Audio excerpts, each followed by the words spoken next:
Middle east में हालात हर घंटे और खतरनाक होते जा रहे हैं। ईरान और इजराइल के बीच चल रही जंग अब खुलकर सामने आ चुकी है और इस बार निशाना सिर्फ सैन्य ठिकाने नहीं बल्कि पूरी रणनीति है। सब कुछ तब बदला जब इजराइल ने ईरान के सबसे ताकतवर सुरक्षा चेहरों में से एक अली लारिजानी को एक हवाई हमले में मार गिराया। यह हमला सिर्फ एक व्यक्ति पर नहीं था बल्कि ईरान की पावर स्ट्रक्चर पर सीधा वार था।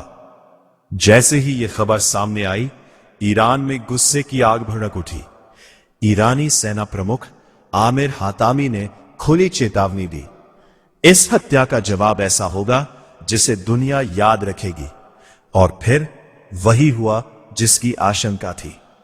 ईरान की सबसे ताकतवर सैन्य इकाई इस्लामिक रेवोल्यूशनरी गार्ड कोर्स ने इजराइल के सेंट्रल इलाकों पर जबरदस्त मिसाइल हमले शुरू कर दिए। सबसे ज्यादा असर देखने को मिला इजराइल की राजधानी तेल अवीव में, जहां पूरी रात धमाकों की आवाज गूंजती रही।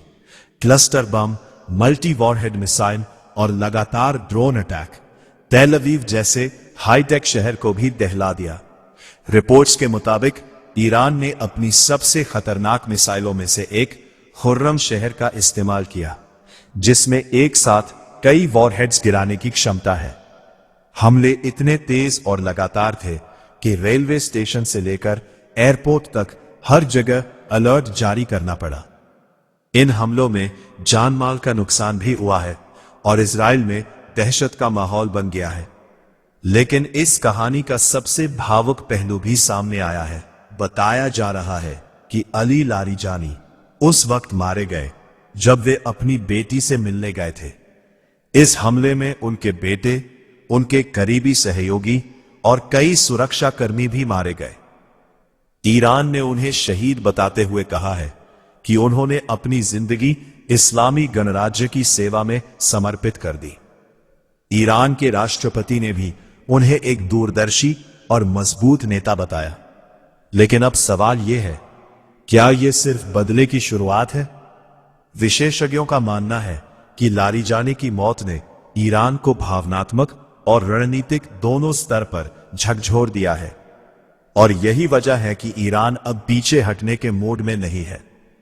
अगर हालात ऐसे ही बने रहे तो यह टकराव एक बड़े क्षेत्रीय युद्ध में बदल सकता है, जिसका असर सिर्फ मिडिल ईस्ट ही नहीं बल्कि पूरी दुनिया पर पड़ेगा। तेल की कीमतें, ग्लोबल ट्रेड और अंतर्राष्ट्रीय राजनीति सब कुछ इस जंग से प्रभावित हो सकता है। इस वक्त पूरी दुनिया की नजरें एक ही सवाल पर टिकी हैं, क्या यह बदला यही रुकेगा या फिर एक और बड़ा विस्फोट बाकी है?